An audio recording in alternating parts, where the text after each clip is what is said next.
शांति। पहली बात अब याद आएंगी आपको। तुम पूर्वज आत्माओं की जिम्मेदारी क्या है?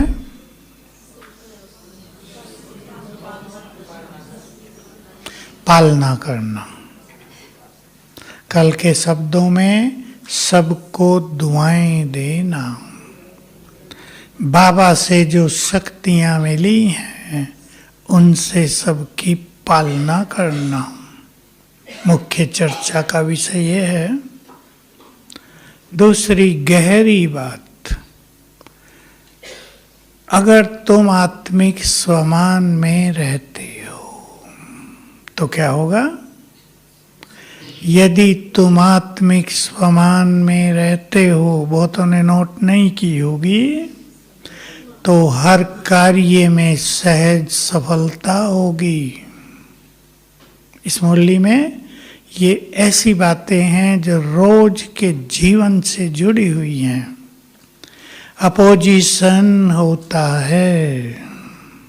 अपोजिशन माना, ठहरो माताओं से पूछता हूँ, भगवान अंग्रेजी बोलता है ना, तो आपको भी सीख लेनी है। अपोजिशन माना विरोध। अपोजिशन होता है, विरोध होता है, लेकिन सुंदर बात थी, बोलो,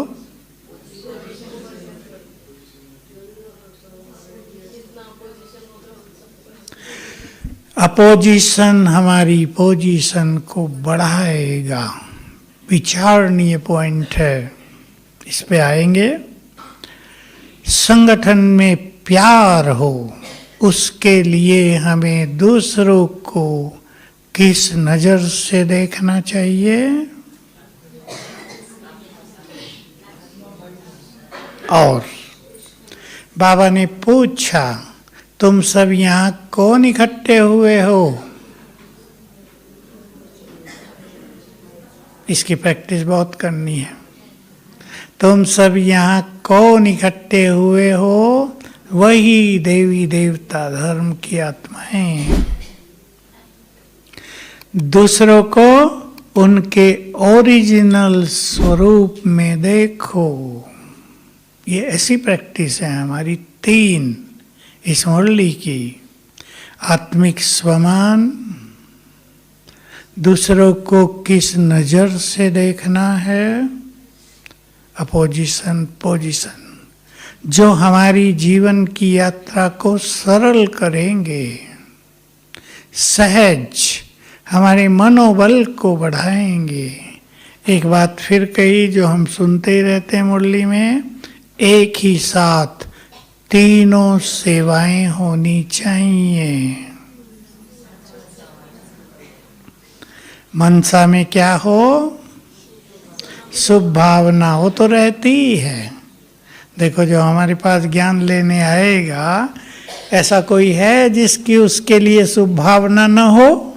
सबकी रहती है, ये बाबा का बच्चा बन जाए, रहती है नहीं कुछ और। हमारी स्थिति से, हमारे वाइब्रेशन से उनको बहुत अच्छे अनुभव हों। बोल की बात तो है। कर्मों में हमारे गुण दूसरों को दिखाई दें, सीखें वो कि हम भी ऐसे ही गुणवान बने। जैसे एक उदाहरण देता हूं मैं, दुनिया में किसी का कोई शरीर छूट जाए तो बहुत दुखी होंगे, रोएंगे, कितने समय तक परेशान रहेंगे। और बाबा के बच्चों की स्थिति क्या होगी? बताओ, आपका काम है तो बताना, क्या होगी स्थिति? बोल नहीं रही माता है, चलो भाई बता दो।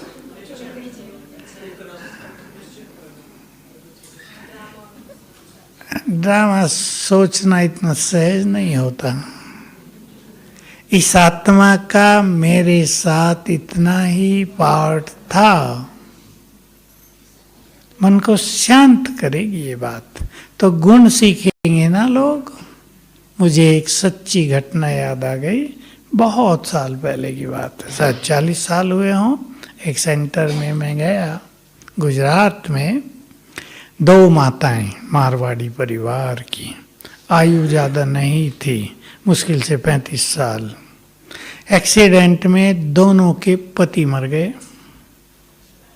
भारी काम है ना, दोनों वही परिवार में बड़े थे। सब लोग आ रहे थे,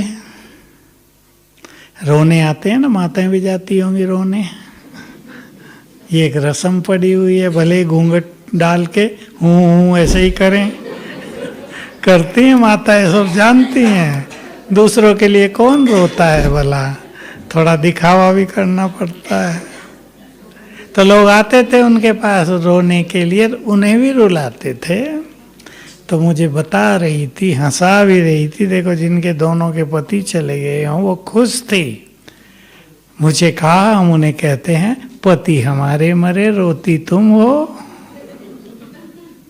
तो देखो उनकी स्थिति से बहुत बड़ी सेवा हुई कि भाई ब्रह्मा कुमारियों ने इन्हें इतना बल दिया कि ये दुखी परेशान नहीं हो रही, नहीं तो बुरा हाल हो जाता है, पर बेहोश हो जाती है माताएं। बच्चों पर भी बहुत बैड इफेक्ट हो जाता है। परिवार में 6 मास तो शोक छाया रहता है, आप तो जानते ही हैं, हम सुनते हैं। तो हमारे गुणों से भी ऐसी सेवा हो। हम पूर्वज हैं किनके? किनके? सभी धर्मों की आत्माओं के। इसलिए पहली चीज, पूर्वज माना हम बड़े हैं, फोर फादर्स कहेंगे इंग्लिश में, बड़े हैं हम, दादा परदाता उनके भी बाबा नाम दिया। जैसे ब्रह्मा के लिए टाइटल है ग्रेट ग्रेट ग्रैंडफादर, तुम भी मास्टर ग्रेट ग्रेट ग्रैंडफादर हो, बड़े हैं।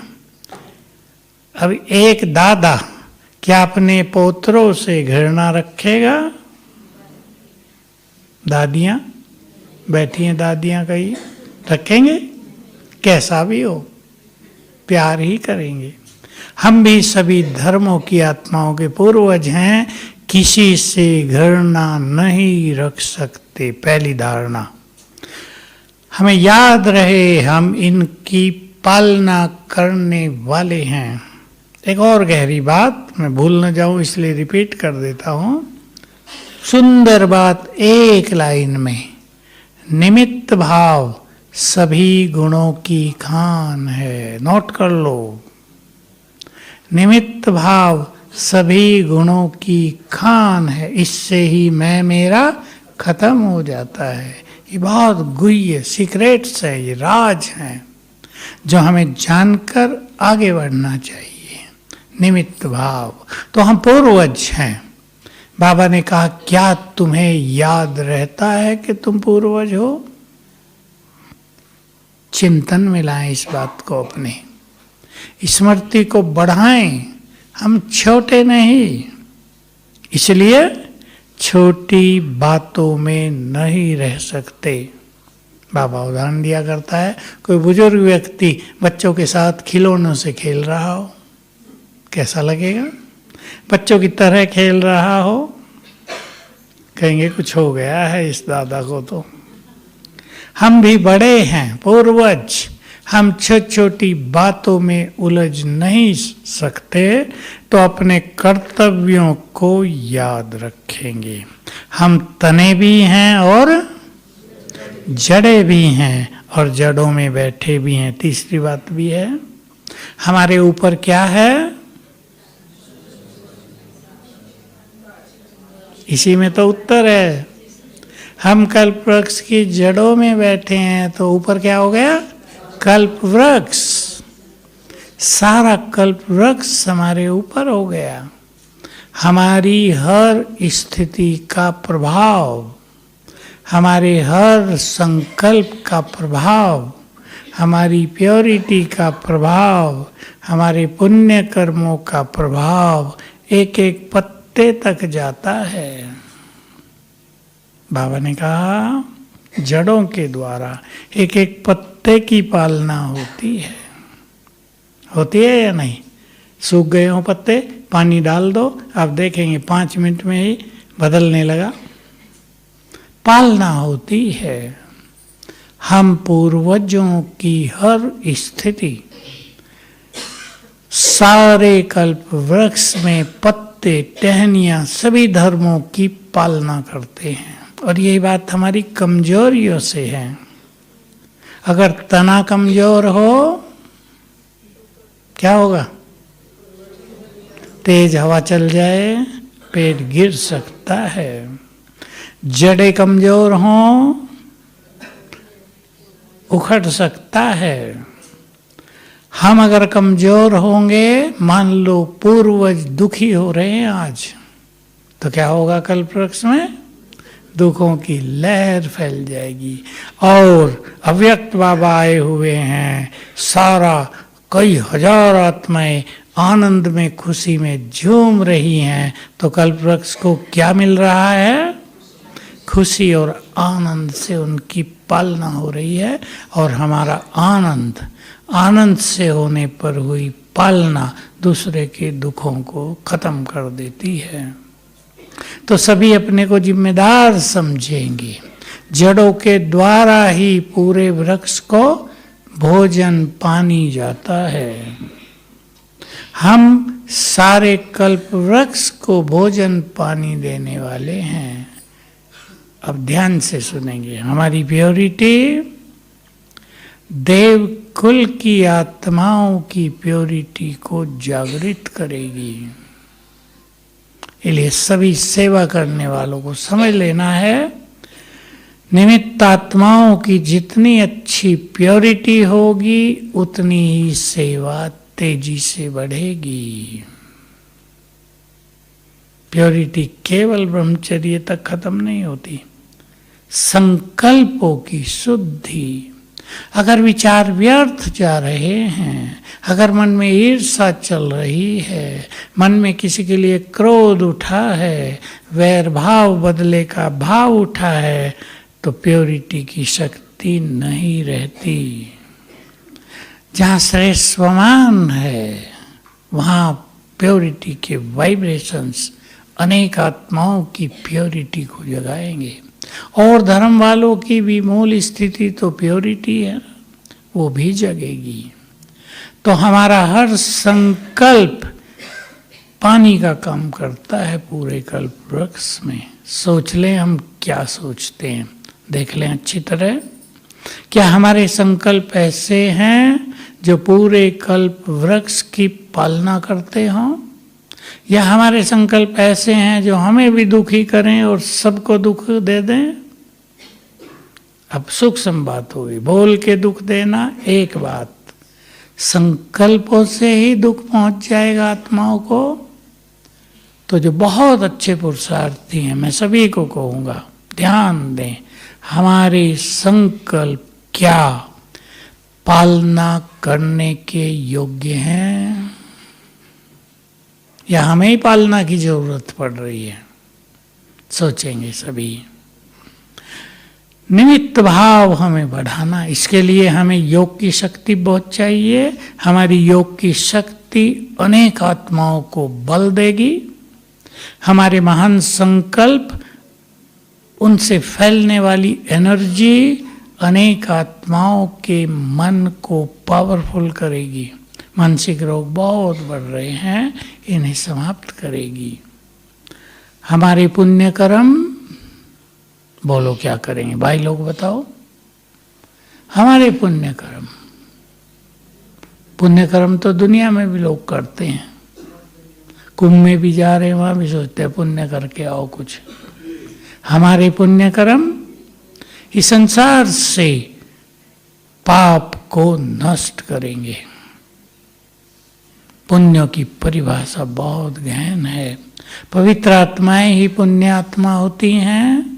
पवित्र आत्माओं के सुखदायी कर्म, दूसरों को भगवान से मिलाने वाले कर्म, संसार को पवित्रता का दान देने वाले कर्म ही सबसे बड़े पुण्य कर्म हैं।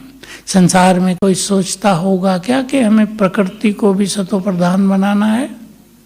स्वप्न में भी नहीं है। उन्हें यह भी नहीं पता कि प्रकृति तमो प्रधान हो गई है क्या।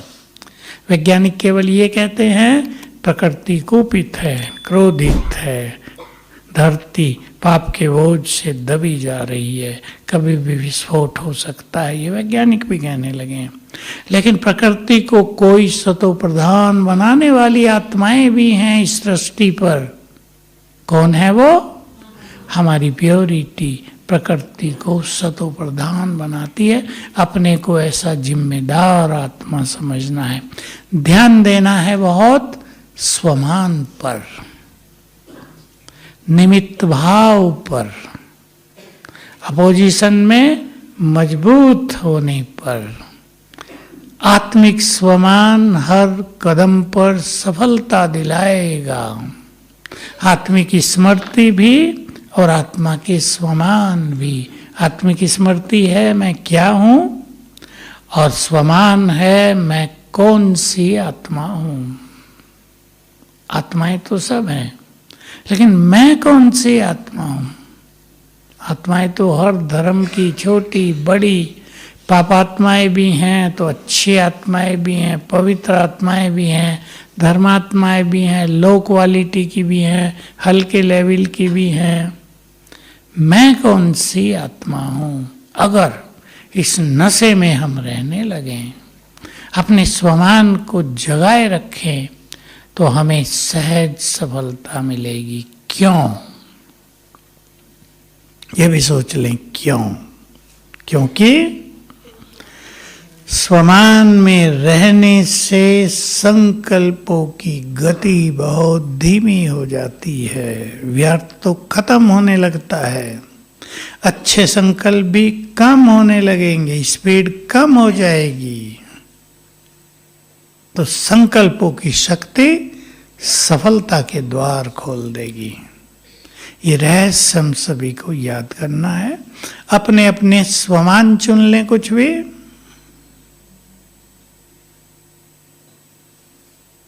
चुन लो सभी, कौन हूं मैं? बोल दो दो चार। पूर्वज तो आज है ही, और पूज्य भी। पूज्य का स्वमान भी बहुत बड़ा, और मास्टर सर्व शक्तिवान विश्व कल्याणकारी। सामने वाले भाई बोलो आधार उद्धार मूर्त त्रिकालदर्शी। और बोलो सब अपने अपने चुन लें, कम से कम 5। हर एक को अभ्यास करना चाहिए। 5 स्वमान चुनकर उनके अच्छे अभ्यास कर लें, ताकि उन पे मास्टरी होती जाए, उसके हमें अच्छे अनुभव होते जाएं। सारे ही रट लेना उसका ज़्यादा महत्व तो नहीं है। उसके नशे में आ जाना, जैसे पूर्वज और पूज्य है, इसकी गहन फीलिंग हो जाए हम बड़े हैं, हम वही हैं जिनकी पूजा हो रही है, जिनके दर्शनों के लिए भी भक्त इंतजार करते हैं, दरवाजा खुलने की इंतजार करते रहते हैं। सबने किया है। हम वो पूज्य आत्माएं हैं, तो पूज्य हैं तो क्या होंगे? बहुत पवित्र, दाता, ममता की मूर्ति, सबके दुख हरने वाले, मनोकामनाएं पूर्ण करने वाले, रहम दिल। इस देवियां यही है ना पूज्य। तो उसकी अवेयरनेस तो स्थिति महान बनती जाएगी, फिर सफलता सहज प्राप्त होगी। कठिन कार्यों की कठिनाइयां भी दूर होती रहेंगी, क्योंकि संसार में सारा खेल संकल्पों से ही तो चलता है। संकल्प ही किसी को सुखी कर रहे हैं, संकल्प ही दुखी। अब जो स्टूडेंट रहे हैं बचपन में अच्छे, वो विचार करें। एक स्टूडेंट को विचार होता है मुझे इलेक्ट्रॉनिक्स इंजीनियर बनना है, एक संकल्प भी तो आता है, वहाँ से काम आगे बढ़ता है। एक व्यक्ति को संकल्प होता है मुझे बहुत अच्छा डॉक्टर बनना है, ये काम करने, एक संकल्प उसे उस तरफ ले चलता है। संकल्पों का ही संसार चल रहा है। हम अपने संकल्पों को महान बनाएं, जैसा अपना भविष्य देखना चाहते हैं वैसे संकल्प करें। डॉक्टर ने संकल्प ही तो किया था ना, मुझे डॉक्टर बनना है। एक वैज्ञानिक ने भी संकल्प किया था, मुझे वैज्ञानिक बनना है। हम भी वो संकल्प करें जो हम बनना चाहते हैं। अच्छी तरह संकल्प करके छोड़ नहीं देते। स्टूडेंट संकल्प करेगा मुझे M.Tech करना है, मुझे बहुत अच्छा इंजीनियर बनना है, तो संकल्प करके छोड़ देगा या आगे भी कुछ करेगा? करेगा ना। सारी मेहनत पढ़ाई आजकल तो 8 साल करनी पड़ती है। एक दांतों के कॉलेज में गए हम, अभी कहीं थे, प्रिंसिपल भी बैठी थी और जिसने मेरे दांत देखे वो भी बैठी थी। तो मैं उनसे पूछने लगा, वहाँ एक BDS होता है दांतों के डॉक्टर का ग्रेजुएशन, फिर MDS। मैंने कहा कितने साल लगते हैं बहन जी? 7-8 साल तो लग ही जाते हैं। 8। मैंने कहा देखो, दांतों को ठीक करने के लिए 8 साल, आत्मा को ठीक करने के लिए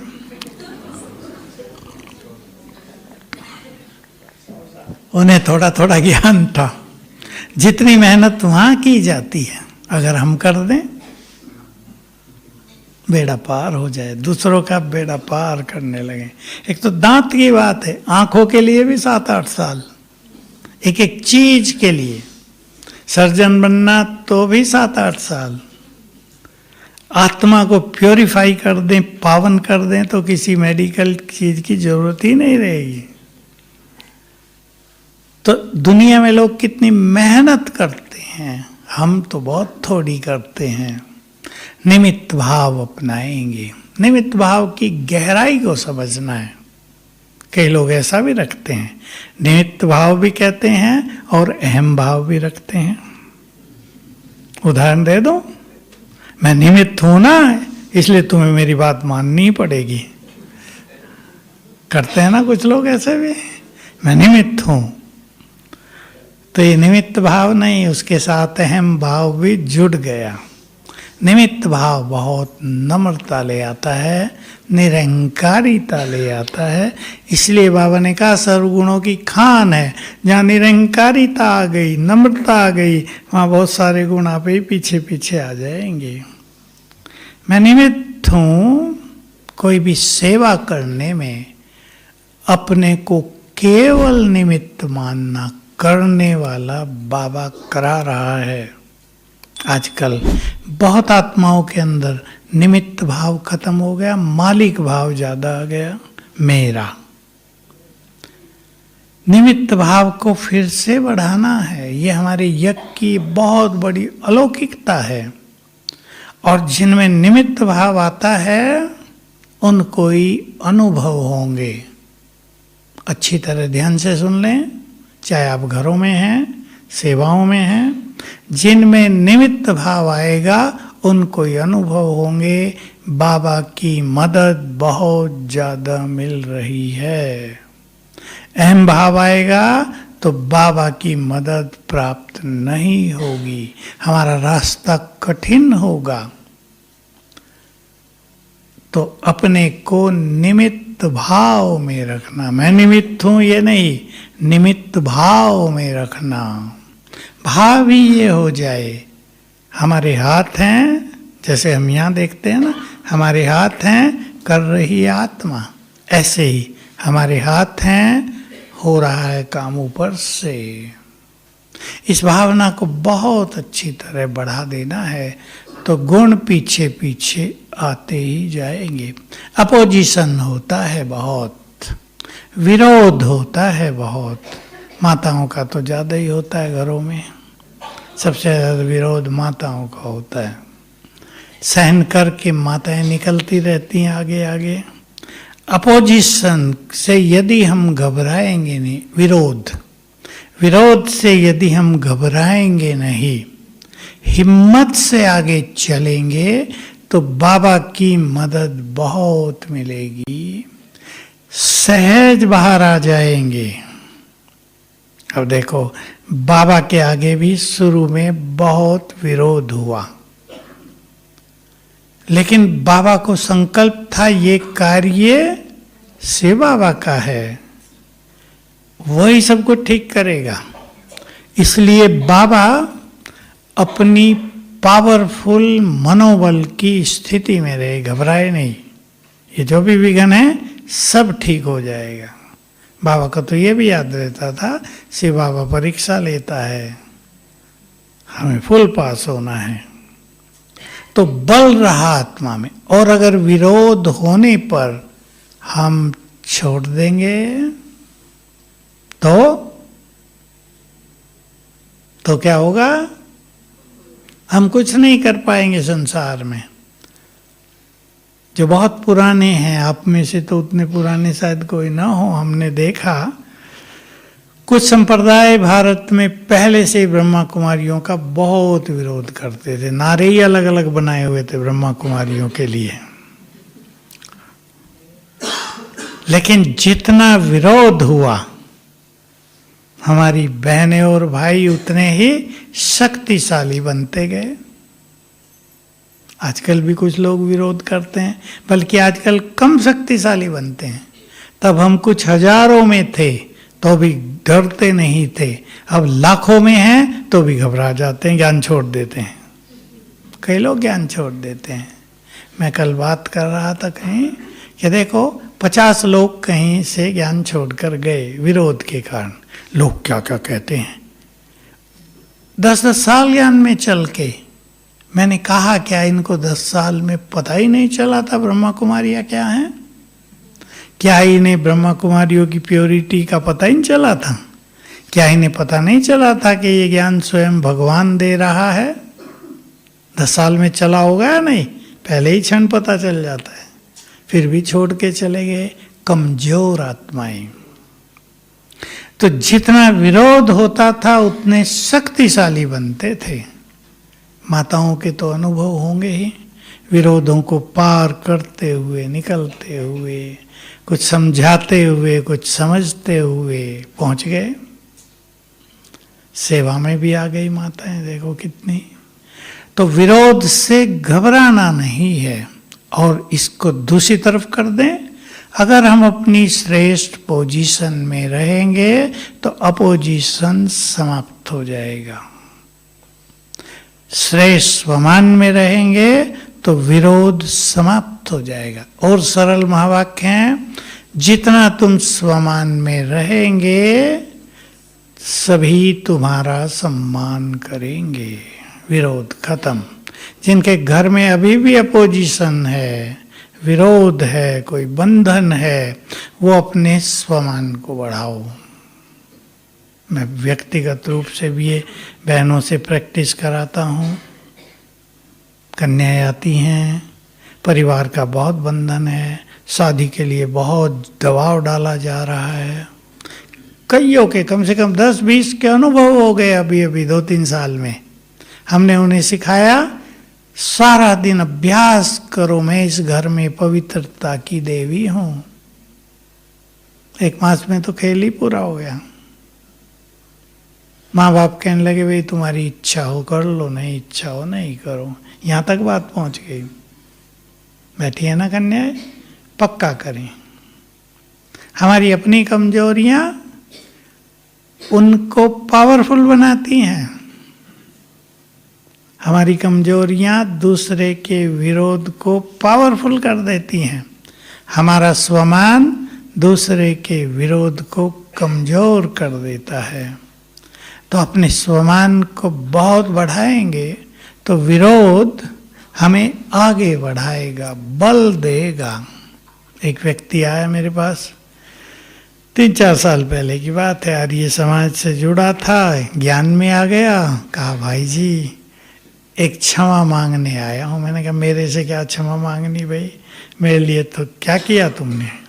कहा नहीं, मेरी पत्नी 22 साल से ज्ञान में चलती है और मैं इसका पूरा विरोध करता आया हूँ, मारपीट भी की है। अब 1 साल से ज्ञान में आ गए, मुझे लगा रहे तो क्या कर रहा था। ऐसे बहुत सारे संप्रदायों के लोग हैं, अगर वो ज्ञान को सुन लें 7 दिन भी तो विरोध खत्म हो जाता है। लेकिन कुछ लोग ऐसे होते हैं, सुनते ही नहीं, अपनी बात करते हैं। आर्य समाजी जो भी आ गए, प्रदर्शनी देख ली, 7 दिन का कोर्स कर लिया, वापस नहीं गए, क्योंकि जो उनके पास ज्ञान है उसे थोड़ा आगे का ज्ञान बाबा ने हमें दिया है, बहुत सरलता और स्पष्टता कर दी है। और महर्षि दयानंद सरस्वती कह गए आर्य समाजियों को, ये बात बहुत इंपॉर्टेंट है, आपको काम आएगी कई सेवाओं में। उनका जो सत्यार्थ प्रकाश है उसके लास्ट में लिखा भी रहता है कि भविष्य में यदि कोई मेरे से भी बड़ा विद्वान आए और तुम्हें कुछ और बात बताए, उसको स्वीकार करने के लिए सदा तैयार रहना।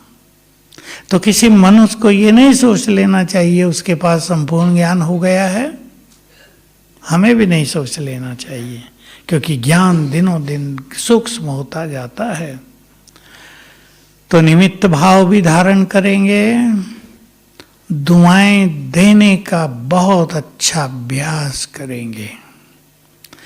दुआएं देने से पहले है दुआएं लेना। कैसे मिलेंगी? कैसे मिलेंगी?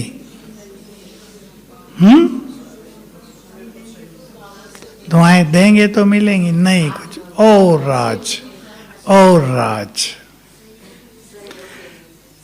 श्रेष्ठ कार्य करने से, दूसरों को सहयोग देने से, दूसरों को सुख देने से। एक व्यक्ति बीमार है, कोई नहीं पूछ रहा उसको, आपने उसे भोजन दे दिया, दुआएं मिलेंगी या नहीं? तो दुआएं हमें अपने श्रेष्ठ कर्मों से प्राप्त करनी हैं। और एक गहरी बात याद रखेंगे, जितना हमारे पास दुआओं का बल होगा, हमने दुआएं ली होंगी, बाबा की दुआएं भी ली होंगी अधिकार से। बाबा की दुआएं मांग कर नहीं ली जाती। बाबा किन्हें दुआएं देता होगा ऊपर से? जो अधिकारी। कौन? जो उसकी हर आज्ञा का पालन करते हैं, जो उसके कार्यों को संपन्न करते हैं, जो उसकी बहुत सेवाएं करते हैं, जो दूसरों को सुख देते हैं। बाबा के माँ बाप हैं। बाबा की बहुत मदद उनको मिलती है जो दूसरों को सुख देते हैं, और जो दुख छीनते हैं बाबा उनकी ओर देखता भी नहीं है। जैसे सच्चाई के लिए कहा बाबा ने, वो बाबा के दिल पे रहते हैं। ऐसे सुखदाई बच्चे बाबा को बहुत प्रिय लगते हैं। तो जिनके पास दुआओं का भंडार होगा, मैं रुक रहा हूं, सोच लें सभी आगे। जब वो दूसरों को दुआएं देंगे तो उसका बहुत गहरा प्रभाव होगा। दुआएं माना शुभ भावनाएं। हमारी शुभ भावनाएं पावरफुल तीर की तरह दूसरों पर काम करेंगी यदि हमारे पास दुआओं का भंडार होगा। इसलिए दुआएं हमें बहुत लेनी हैं। आप यज्ञ सेवा कर रहे हैं, मैं एक उदाहरण दूं जो हमें सिखाया जाता था शुरू में यज्ञ में, बाबा के समय से। मान लो रोटी जली हुई बना दी, अब वो जिसकी थाली में जाएगी, पता है ना क्या होगा आगे? खा तो लेंगे वो, लेकिन दुआएं नहीं देंगे। इसलिए हमारे विश्वतन दादा बहुत सिखाया करते थे, एक भी रोटी ऐसी न हो जिसे खाते समय उसे संकल्प चले।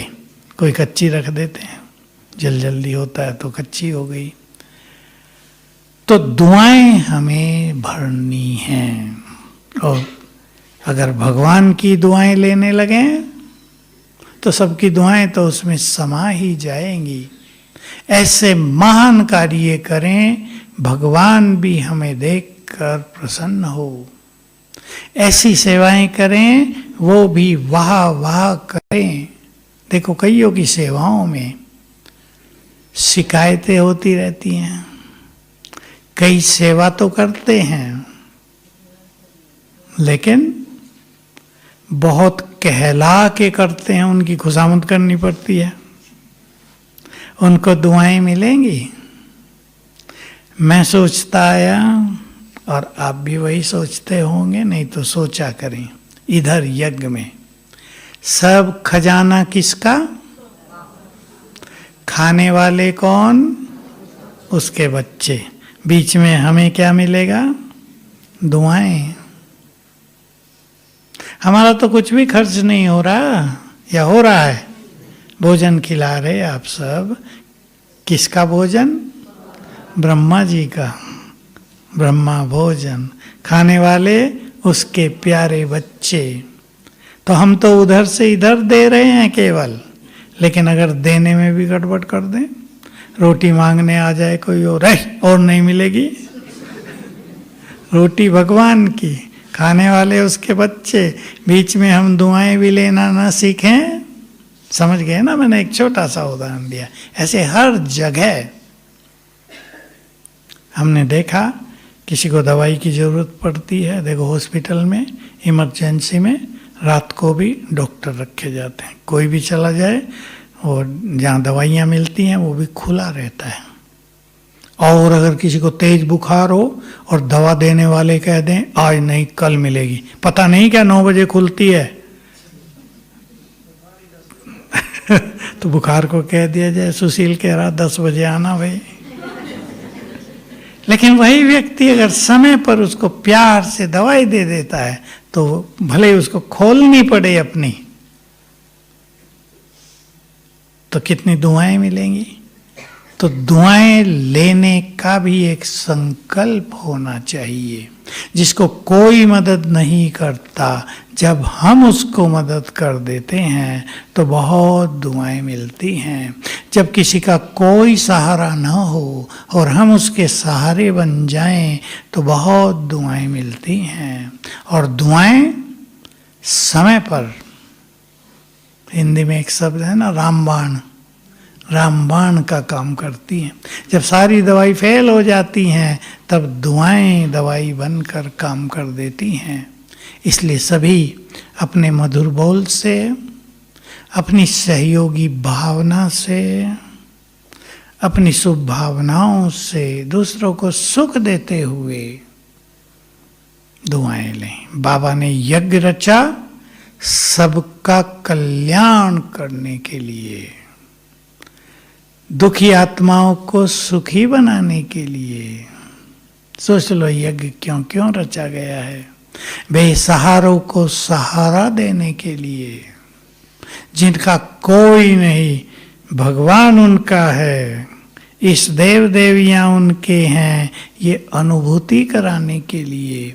तो हम अपने स्वरूप से बाबा के इस कार्य को संपन्न करें।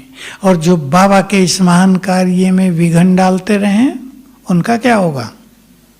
विघ्न डालने वालों की भी कमी नहीं है। आज भी था मुरली में, अपने ही बच्चे विघ्न डालते हैं। विघ्न डालने वालों की भी कमी नहीं है। उन्हें भगवान की भी बद्दुआएं नहीं, बद्दुआ तो देता ही नहीं, उसको आता ही नहीं, दुआएं नहीं मिलती, वो उनकी तरफ नहीं देखता है।